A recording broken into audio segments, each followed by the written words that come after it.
Yeah, go ahead. These Torah, where in chapter 9, Allah 3 and 4, how to how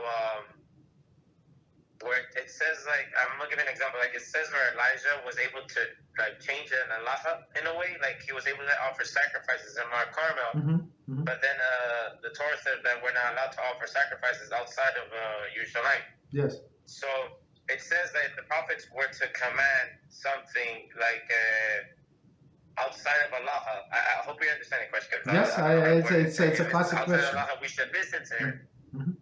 We should listen to him, even except if it's worshiping a false god. So I would like if you can expand on that. Yes. That's the. Believe it or not, that's these Christians who comments on. I mean, sometimes I just tell them, look, you came to the channel of truth. You want to hear truth? Just learn. I don't need your comments. Like people get like excited when they have something to say that I want to listen. I do not care about what you say. I have MS. I have truth. You want to listen? Listen. You don't listen. I don't care what you say. So a few times they actually give this. I'm not sure like why would they try to spin. They actually go against Eliyahu, not only against me, but against Eliyahu. That's a good team, right? So it says about the prophets. So first of all, it must be established prophets. So what is it? Established prophets. In Hilchas Yesodei Torah, the Rabbi actually gives the rules how to establish prophets. So he has to prophesy, right? Prophesy, and it has to be exactly. He has to give all of the details, and this prophecy must come true, like in all of the details. Whatever he said, it should not be it should be unusual. It's not like I think next week it's going to rain. Okay, stop it. It's fall. It's rain three times a week, right? They know where we live. It's not perfect, but something very unusual that I don't know whatever is going to happen, and it happened on this day, this hour, and exactly all of the details.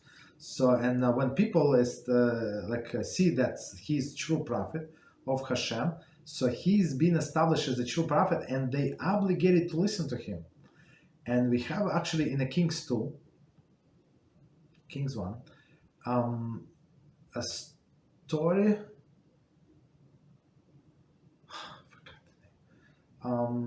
Maybe it was Malachi. I think maybe it was Malachi with this story with Malachi and Ahav, King Ahav from Northern Kingdom. And this Malachi, maybe I'm wrong with his name, but there were two prophets at the same time.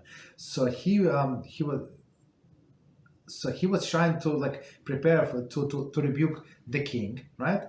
And he had to play a role of this soldier that was wounded in the battle. So he would play out the parable for the king, right? And he came to one person and said, in the name of Hashem, please hit me. Right, and of course, everybody knows the halacha is you're not allowed to raise a hand at a Jew, right? Forget about hitting him. Forget about hit the prophet of Hashem, right? That's a huge offense. But this prophet said, you must hit me. And this guy said, I'm not going to hit you. And this prophet got very upset and said, when you're going to go out from here, from this place, the lion is going to attack you. You out, basically. And that's what happened. So he went out. Okay, the conversation is finished, and lion attacked him and died. So the other guy saw it, and the prophet said, you come here. The second guy came, and he said, please, hit me in the name of Hashem, and he hit him twice.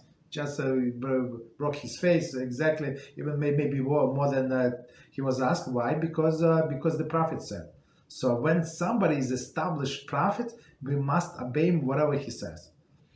You understand? And even if he says something, it was so he hit him is minor thing, right? But of course, what you said, it's not minor thing. It says you're not allowed. So Hashem, it says a few times in the Torah, you're not allowed to sacrifice on the high places. You're not allowed to sacrifice anywhere, but in Yerushalayim on the holy mountain, where in a place where I choose, right? That's what the wording from the Torah. And now this Eliyahu, who was established prophet, said no, as a one-time test, we're going to do sacrifices there. So it was the condition is for us to listen to the prophets when he goes against established halacha. It's temporary because of some temporary need. And if he said Shabbos is canceled, it's going to be on Sunday, so we kill him, right? So he's false prophet, meaning that he changes the Torah. But this one-time exception, it's not changing the Torah. He said only one time we're going to bring sacrifices outside of the temple, right? So that's why, and plus established prophet, we must listen to him. And the tests, it's as I was you say, up to here. So you test him. He was established as a true prophet. That's it. You're not allowed to test him as this guy. He said, I'm not going to hit you. Okay, guess what? You're out. You went against Hashem. Hashem said to hit me, and I told you, and you did not, so it's your fault. Okay. So that's that. So it's very some people go crazy about it. How is it possible?